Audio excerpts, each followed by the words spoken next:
Hello everyone, कैसे हो आप सभी। मैं पूनम तिवारी आप सभी स्टूडेंट्स का Hindi NCERT by Poonam Tiwari channel पर स्वागत करती हूँ।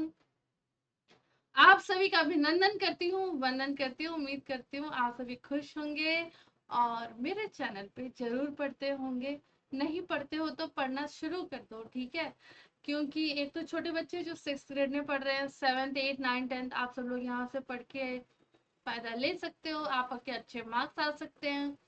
दूसरी चीज, वे कैंडिडेट्स जो केवीएस, एनवीएस, ईएमआरएस, DSSB का एग्जाम दे रहे हैं वो भी यहाँ पढ़ेंगे, तो आपका फायदा ही होगा, नुकसान नहीं होने वाला है।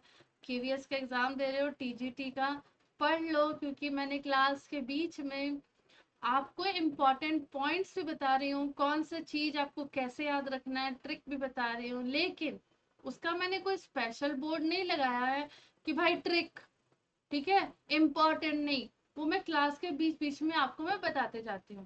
तो अगर आप लोगों को केवीएस में केवीएस, आपका ईएमआरएस, एनवीएस, DSSB में अगर आपको सिलेक्शन लेना है तो मेरे चैनल पर पढ़ना शुरू कर दीजिए। बीच बीच में बहुत सारे इंपॉर्टेंट चीजें बताती हूँ, उसे मार्क करिए, नोटबुक में लिखिए और अपना सिलेक्शन कंफर्म करिए, ठीक है।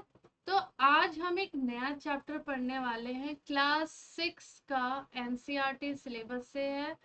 और क्लास 6 एनसीईआरटी केवीएस, और इसमें भी वसंत पार्ट 1 में जो ये चैप्टर है, संसार एक पुस्तक, चैप्टर 12, संसार एक पुस्तक है, उस चैप्टर से मैं वो चैप्टर आज हम करेंगे।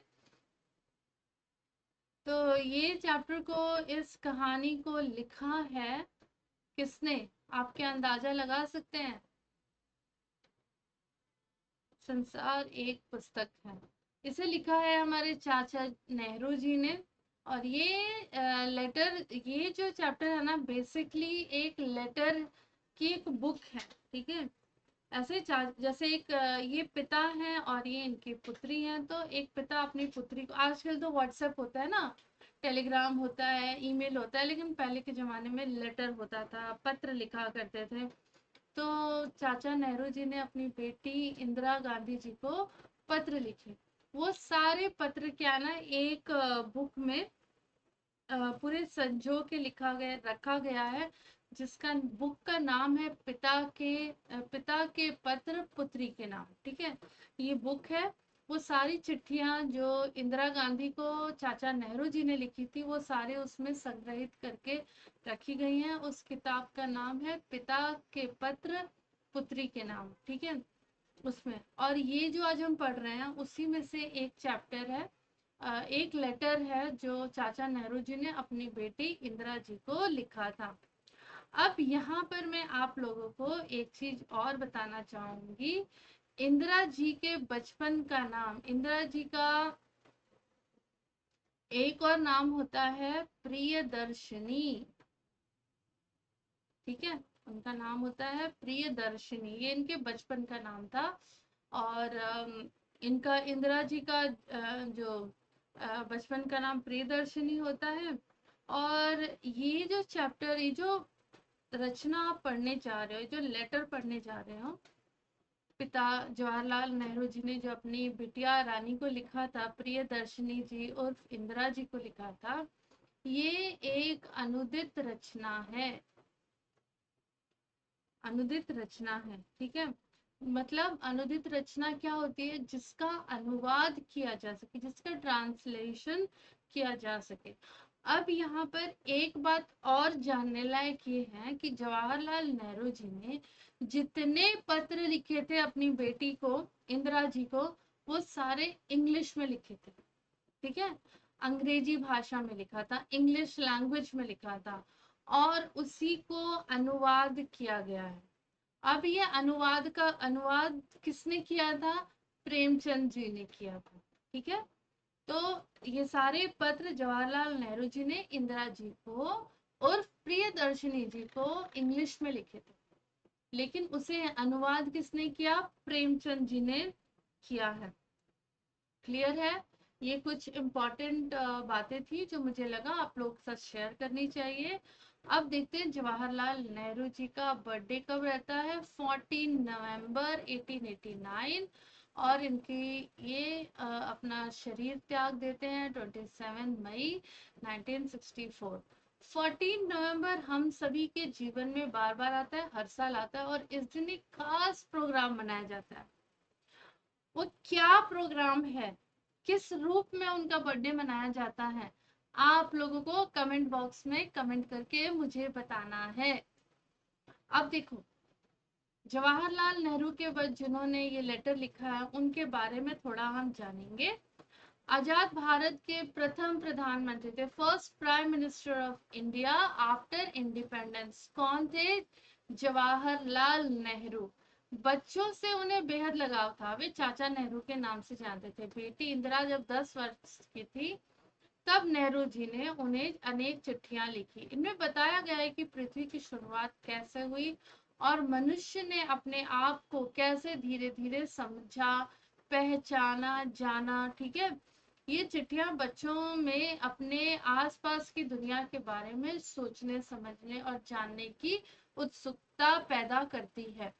नेहरू जी को अपने देश के बारे में बोलने, बताने में विशेष आनंद आता था। ये सभी चिट्ठियां पिता के पत्र पुत्री के नाम पुस्तक में संकलित है। संसार एक पुस्तक है, इसी पात्र के से साभार लिया गया है, इसी बुक के अंदर से एक भाग है उसका लिया गया है। और इसकी एक बहुत इंपॉर्टेंट बात ये है कि नेहरू जी ने ये सारे पत्र इंग्लिश में लिखे थे और हिंदी में इसे अनुवाद किए हैं मशहूर उपन्यासकार मुंशी प्रेमचंद जी। ठीक है, जब तुम मेरे साथ रहती हो तो अक्सर मुझे बहुत सी बातें पूछा करती, मैं उनका जवाब देने की कोशिश करता हूँ, लेकिन अब जब तुम मसूरी में हो और मैं इलाहाबाद में, हम दोनों उस तरह बातचीत नहीं कर सकते। इसलिए मैंने इरादा किया है कि कभी कभी तुम्हें इस दुनिया की और उन छोटे बड़े देशों की जो इस दुनिया में हैं छोटी छोटी कथाएं लिखा करो। तुमने हिंदुस्तान को और इंग्लैंड को कुछ हाल इतिहास में पढ़ा है, जो इंडिया का और इंग्लैंड का जो हाल चाल है या उसका जो हिस्ट्री है तुमने पढ़ा है। लेकिन इंग्लैंड तो केवल एक टापू है, एक छोटा सा आइलैंड है, और हिंदुस्तान हमारा इंडिया एक बड़ा सा कंट्री है। फिर भी दुनिया का एक एक छोटा फिर भी दुनिया का एक छोटा सा हिस्सा है। अगर तुम्हें इस दुनिया का कुछ हाल जानने का शौक है तो तुम्हें सब देशों को और उनकी जातियों का जो इसमें बसी हुई हैं उसे ध्यान से पढ़ना पड़ेगा। और केवल उस एक छोटे से देश का नहीं जिसमें तुम पैदा हुई। मतलब अगर तुम इस दुनिया को जानना चाहती हो तो तुम अपने देश के बारे में अगर जानोगी जहां तुम पैदा हुई हो तो उतना काफी नहीं है, क्योंकि माना कि हमारा देश बहुत बड़ा है, ठीक है, लेकिन इस संसार का, इस पृथ्वी का एक छोटा सा हिस्सा है। तो अगर आपको पूरे विश्व के बारे में जानना है तो जितने देश विदेश हैं सभी के बारे में जानना पड़ेगा, और वहां पे किस तरीके से लोग रह रहे हैं, कौन सी जातियां हैं, उनके बारे में भी तुम्हें जानना पड़ेगा। मुझे मालूम है कि इन छोटे छोटे खतों में बहुत छोटी सी बातें ही बतला सकता हूँ, लेकिन मुझे आशा है कि इन छोटी सी बातों को तुम बड़े शौक से पढ़ोगी, इंटरेस्ट से पढ़ोगी, समझोगी कि दुनिया एक है और दूसरे लोग जो इसमें आबाद हैं वो हमारे भाई बहन हैं। जब तुम बड़ी हो जाओगी तो तुम दुनिया और उसके आदमियों का हाल मोटी मोटी किताबों में पढ़ोगी। उसमें तुम्हें जितना आनंद मिलेगा उतना किसी कहानी या उपन्यास में नहीं मिलेगा और ना मिला होगा। यह तो तुम जानती हो कि यह धरती लाखों करोड़ों वर्ष पुरानी है और बहुत दिनों तक इसमें कोई आदमी नहीं था। आदमियों से पहले सिर्फ जानवर थे और जानवरों ने से पहले एक ऐसा समय था जब इस धरती पर कोई जानदार चीज न थी। आज जब यह दुनिया हर तरह के जानवरों और आदमियों से भरी हुई है, उस जमाने का ख्याल करना भी मुश्किल है जब यहाँ कुछ न था।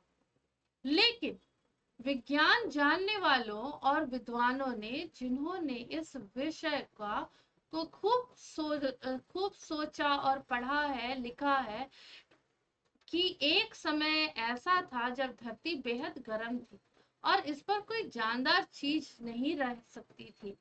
और अगर हम उनकी किताबें पढ़ें और पहाड़ों और जानवरों की पुरानी हड्डियों को गौर से देखें, तो हमें खुद मालूम होगा कि एक ऐसा समय जरूर रहा होगा। तुम इतिहास की किताबों में ही पढ़ सकती हो, लेकिन पुराने जमाने में तो आदमी पैदा ही नहीं हुआ था। किताबें कौन लिखता? तब हमें उस जमाने की बातें कैसे मालूम हो? यह तो नहीं हो सकता कि हम बैठे बैठे हर एक बात सोच कर निकालें। यह बड़े मजे की बात होती, क्योंकि हम जो चीज चाहते सोच लेते और सुंदर परियों की कहानी गढ़ लेते। लेकिन जो कहानी किसी बात को देखे बिना गढ़ ली जाए, मतलब बना दी जाए, लिख दी जाए, रच दी जाए, वह ठीक कैसे हो सकती है? लेकिन खुशी की बात है कि उस पुराने जमाने की लिखी हुई किताबें न होने पर भी कुछ ऐसी चीजें हैं जिनसे हमें उतनी ही बातें मालूम होती है जितनी किसी किताब से होती थी। पहले जो ये लिखाई होती थी ना, लिखना, ये नहीं था। लोग लिखना नहीं जानते थे। लोग क्या करते थे? ड्राइंग बना देते थे दीवारों पर, पहाड़ों पर, ठीक है, उस पर ड्राइंग बना देते थे। और वो जो ड्राइंग बनाई जाती थी, ऐसे बनाई जाती थी कि अगर आप देखोगे तो आपको उसका हिस्ट्री, ज्योग्राफी सब पता चल जाए। वो क्या लिखना चाहते, क्या बताना चाहते हैं अपने उस आर्ट से, वो हमको पता चल जाता है। ठीक है, जिनसे हमें उतनी मालूम होती थी जितनी किताबों से। ये पहाड़, समंदर, सितारे, नदियां, जंगल, जानवरों की पुरानी हड्डियां और इस तरह की अनाज जाने कितनी चीजें हैं जिन्हें हम दुनिया का पुराना हाल मालूम हो सकता है। मगर हाल जानने का असली तरीका यह नहीं है कि केवल दूसरों की लिखी हुई किताबें पढ़ ले, बल्कि खुद संसार रूपी पुस्तक को पढ़े। अब कोई लिख दिया है बुक, वही अगर हम नॉलेज से पढ़कर हम कह लें कि हम पूरे विश्व को जानते हैं, हमने विश्व की स्टडी कर ली है, तो क्या वो काफी होगा? नहीं। अगर आप विश्व को जानना चाहते हो, तो आप खुद उस संसार को जानने की कोशिश करो। जैसे मुझे चाइना के बारे में जानना है, जापान के बारे में जानना है, इंग्लैंड के बारे में जानना है, तो वो एरिया कितनी है, वहां पे किस तरह के लोग हैं, मुझे वहां जाके उन लोगों के बीच में रह के, और किस तरीके के लोग हैं, क्या खान पान है, क्या उनके फेस्टिवल्स हैं, कैसे वो अपना अपना गुजारा करते हैं, ये सारी चीजें मुझे वहां जाके उनसे मिल के जानना पड़ेगा, समझना पड़ेगा। ठीक है, मुझे आशा है कि पत्थरों और पहाड़ों को पढ़कर तुम थोड़े ही दिनों में उनका हाल जान सीख लोगी। सोचो कितने मजे की बात है। एक छोटा सा रोड़ा जिसे तुम सड़क पर या पहाड़ों के नीचे पड़ा हुआ देखती हो, शायद संसार की पुस्तक का छोटा सा पृष्ठ हो। शायद उससे तुम्हें कोई नई बात मालूम हो। शर्त यही है कि तुम्हें उसे पढ़ना आता हो। कोई जवान उर्दू, हिंदी या अंग्रेजी सीखने के लिए तुम्हें अक्षर सीखने होते हैं। ठीक है, इसी तरह पहले तुम्हें प्रकृति के अक्षर पढ़ने पड़ेंगे, फिर तुम उसकी कहानी उसके पत्थरों और चट्टानों की किताब से पढ़ सकोगी। कितनी अच्छी बात कही गई है। शायद अब भी तुम उसे थोड़ा थोड़ा पढ़ना जानती हो। जब तुम कोई छोटा सा गोल चमकीला रोड़ा, मतलब पत्थर या टुकड़ा देखती हो, तो क्या वह तुम्हें कुछ नहीं बतलाता? यह गोल, चिकना, चमकीला हो गया या कैसे हो गया? ये किसके खुरदरे किनारे और कोने को क्या हुआ? ठीक है, अगर तुम किसी बड़ी चट्टान को तोड़कर टुकड़े टुकड़े कर डालो, तो हर एक टुकड़ा खुरदरा और नुकीला होगा। यह गोल चिकने रोड़े की तरह बिल्कुल नहीं होता। फिर यह रोड़ा कैसे इतना चमकीला, चिकना, गोल हो गया? अगर तुम्हारी आंखें देखें और कान सुने, तो तुम उसी के मुंह से अपनी कहानी सुन सकती हो। वह तुमसे कहेगा कि समय जिसे शायद तुम बहुत दिन गुजरे हो, वह भी एक चट्टान का टुकड़ा था, ठीक उसी टुकड़े की तरह जिसमें किनारे और कोने थे, जिसे तुम बड़ी चट्टान से तोड़ती हो। शायद वह किसी पहाड़ के दामन में पड़ा रहा। तब पानी आया और उसे बहाकर छोटी घाटी तक ले गया। वहां पहाड़ी नाले ने ढकेल कर उसे एक छोटे से दरिया में पहुंचा दिया। यह छोटे से दरिया तक बड़े दरिया में पहुंचा, और दरिया मतलब समंदर, ठीक है। इस बीच यह दरिया के पेंदे में लुढ़कता रहा और किनारे इसके घिस गया। वह चिकना और चमकदार हो गया। इस तरह वह कंकड़ बना जो तुम्हारे सामने है। किसी वजह से दरिया उसे छोड़ गया और तुमने उसे पा लिया। अगर दरिया उसे और आगे ले जाता तो वह छोटे छोटे हो जाते और अंत में बालू का जर्रा बन जाता और समुद्र के किनारे अपने भाइयों से जा मिलता, जहां एक सुंदर बालू का किनारा बन जाता और छोटे छोटे खेलते और बालू के घरौंदे बनाते छोटे बच्चे, ठीक है। अगर एक छोटा सा रोड़ा तुम्हें इतनी बातें सिखा सकता है, तो पहाड़ों और दूसरी चीजों से जो हमारे चारों तरफ है, हमें कितनी बातें मालूम हो सकती हैं। जवाहरलाल नेहरू ने लिखा है ये पत्र अपनी बेटी को, और इसे अंग्रेजी से अनुवाद हिंदी में प्रेमचंद जी ने किया है। भाषा की बात अगर करें, इस बीच वह दरिया में लुढ़कता रहा। नीचे लिखे क्रियाएं पढ़ो। इनमें से लुढ़कना में कौन सी समानता नजर आ रही है? लुढ़कना, ढकेलना, खिसकाना, इसमें से आपको कौन सा ऐसा वर्ड है जो कि आपको उसकी समानता बता रहा है? तो देखो, लुढ़कना मतलब पहाड़ों से पत्थर लुढ़कते हुए नहीं गिरते हैं, ठीक है, नदी में गिरते हैं। ढकेलना, अब अगर हम ढकेलना की बात करें तो ढकेलना पहाड़ी जगहों पर भारी भरकम सामान ढकेल कर ऊपर से नीचे उतारा जाता है, ठीक है। अगर हम गिरना की बात करें तो झरने से पानी बहुत ऊंचाई से गिरता है। खिसकना, खिसकना भूकंप आने पर पृथ्वी की जो कुछ प्लेटें हैं वो क्या होती हैं, खिसक जाती हैं, ठीक है। अब देखो आगे, रोड़ा मतलब, रोड़ा क्या, एक संज्ञा है, ठीक है। रोड़ा क्या है, एक संज्ञा है। अब देखो, चमकीला रोड़ा या रेखांकित विशेषण चमक संज्ञा में इला प्रत्यय लगने से बना है। ऐसे ही कुछ देखो, अभी ये चमक था यहाँ पर, है ना, चमक, इसमें आपका इला प्रत्यय मिला। ये जो चमक है ना, ये आपका मूल शब्द है, और ये आपका प्रत्यय, प्रत्यय क्या है, जो शब्द के किसी एक शब्द के बाद में लगकर एक नया शब्द का विस्तार कर दे या एक नए शब्द को बना दे, उसी को हम क्या बोलते हैं, प्रत्यय बोलते हैं। तो ये आपका क्या बना, चमकीला बना, ठीक है। अब ये रस है, ये आपका मूल शब्द है, इसमें इला प्रत्यय लगा तो क्या बना, चमकीला। काटा, काटा में इला प्रत्यय लगा तो क्या बना, कटीला, ठीक है। जहर में इला प्रत्यय लगा तो क्या बना, जहरीला, ठीक है। अब देखो, चमकीला, चमकीला ये बना है, तो यहाँ पर था आपका क्या, अगर मैं इसको यहाँ लिख दूं, चमकीला, चमकीला रोड़ा, तो रोड़ा क्या है, ये आपका संज्ञा है, और ये इसकी विशेषता बता रहा है, तो ये आपका विशेषण हो गया। संज्ञा, विशेषण जो होता है ना, वो संज्ञा या सर्वनाम की बताई जाती है। और क्रिया विशेषण क्या होता है, ऐसे शब्द जो क्रिया की विशेषता बताते हैं उन्हें हम क्रिया विशेषण कहते हैं। अब ये रसीला है, ठीक है। अब ये देखो यहाँ पर रसीला, सॉरी यहाँ पर मैंने गलत लिख दिया, यहाँ पर होगा आपका रसीला, तो यहाँ पर क्या हो जाएगा, रसीला आम, है ना, रसीला आम। आम क्या है, संज्ञा है या विशेष्य है, संज्ञा को ही हम क्या बोलते हैं, विशेष्य बोलते हैं। संज्ञा आम है और इसकी विशेषता बताने वाले शब्द विशेषण कहलाते हैं, जो कि रसीला। कटीला, तो यहाँ पर क्या है, कटीला पेड़, है ना, यहाँ पर मैं लिख दूंगी कटीला पेड़। और फिर जहरीला सांप, है ना।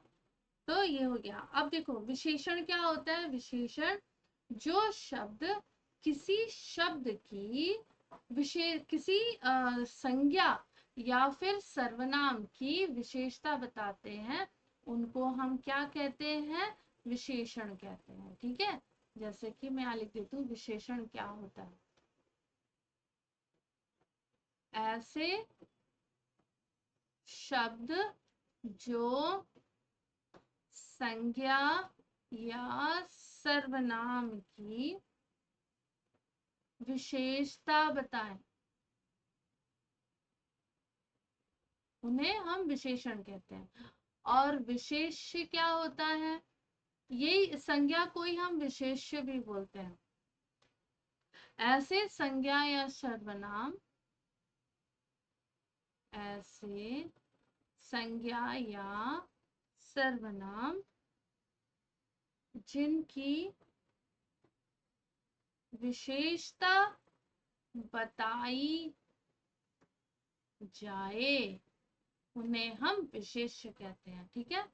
अब देखो, जब तुम मेरे साथ रहती हो तो अक्सर मुझसे बातें पूछा करती हो। इन दो वाक्यों को, ये दो वाक्य से मिलकर बना है, दोनों वाक्यों को जोड़ने का काम एक कर रहे हैं, जिन्हें हम योजक चिन्ह कहते हैं। ठीक है, योजक चिन्ह कहते हैं। योजक के रूप में कोई भी बदलाव नहीं आता, ये अव्यय एक प्रकार के होते हैं। नीचे दिए गए कुछ अव्यय हैं जिन्हें रिक्त स्थानों को भरना है आपको। तो कृष्णन फिल्म देखना चाहता है परंतु मैं मेला जाना चाहता हूँ, ये जोड़ रहे हैं। कंजंक्शन, इंग्लिश में आप क्या बोलते हो, कंजंक्शन बोलते हो। मुनिया ने सपना देखा कि डैश की वह चंद्रमा पर बैठी है। छुट्टियों में हम सब या छुट्टियों में हम सब दुर्गापुर जाएंगे, या दुर्गापुर जाएंगे या जलंधर जाएंगे। ठीक है। फिर क्या है, सब्जी कटवा कर रखना ताकि घर आते ही मैं खाना बना लूं। मुझे पता होता कि शमीना बुरा मान जाएगी तो मैं यह बात नहीं कहती। इस वर्ष फसल अच्छी नहीं हुई है। ठीक है, इस वर्ष फसल अच्छी नहीं हुई है तो अनाज महंगा है। तो नहीं, इसलिए अनाज महंगा है, इसलिए। विमल जर्मन सीख रहा है या फ्रेंच। ठीक है, आई बात समझ में। लेखक ने प्रकृति के अक्षर किन्हें कहा है, तो चट्टानों के टुकड़े, वृक्षों, पहाड़ों आदि को प्रकृति के अक्षर कहा है। लाखों करोड़ों वर्ष पहले हमारी धरती कैसी थी, तो बहुत गर्म थी, उस पर कोई जानदार चीज नहीं थी। दुनिया का पुराना हाल किन चीजों से जाना जा सकता है, पहाड़ों, समुद्रों, नदियों, जंगलों, जानवरों की पुरानी हड्डियों से दुनिया का पुराना हाल जाना जा सकता है। गोल चमकीला रोड़ा अपनी कहानी क्या बताता है, कि वो पहले ऐसा नहीं था, चट्टान के रूप में था, फिर टूटने से बड़ा शीला बन गया, उससे टूटने से छोटा हो गया, फिर खुरदरा नुकीला हुआ, पहाड़ का दामन से पड़ा और पानी आया और बहाकर छोटी घाटी में ले गया, वहां से नाला में बहता पहुंचा, घिसते घिसते चमकीला बन गया। गील गोल चमकीले रोड़े यदि दरिया और आगे ले जाते हैं तो क्या होता है, तो यदि आगे जाते हैं तो वो धीरे धीरे अंत में रेत का जर्रा बनकर समुद्र के किनारे अपने भाइयों से जा मिलता है, और बच्चे जहाँ पे अपना घरेलू गेम खेलते हैं। नेहरू जी ने इस बात को हल्का संदेश दिया है कि दुनिया कैसे शुरू हुई होगी। वो क्या बताना चाहते हैं, वो बताना चाहते हैं कि लाखों करोड़ों वर्ष पुरानी है और बहुत गर्म थी, जहाँ जानदार चीजें नहीं रह सकती हैं। बहुत समय तक यहाँ कोई नहीं था, आदमियों से पहले जानवर थी और उसके पहले कुछ भी नहीं था। तो उम्मीद करती हूँ कि आप लोगों को ये क्लास अच्छी लगी होगी। क्लास अच्छी लगी है तो लाइक करिए, शेयर करिए, सब्सक्राइब करिए और चैनल को कमेंट करके जरूर बताइए कि आपको ये क्लास कैसी लगी। तो हंसते रहिए, मुस्कुराते रहिए, खिलखिलाते रहिए, पढ़ते रहिए, मुझसे ऐसे ही पढ़वाते रहिए, चैनल पर बने रहिए और हमेशा आते रहिए। इस क्लास की वीडियो में से जो आपको इम्पोर्टेंट पॉइंट्स चाहिए, अगर वो जानना चाहते हो तो क्लास को पूरा देखिए, अंत तक देखिए, तो आपको इम्पोर्टेंट पॉइंट्स जरूर मिलेंगे। तो मिलते हैं अगले वीडियो में। Till then, thank you.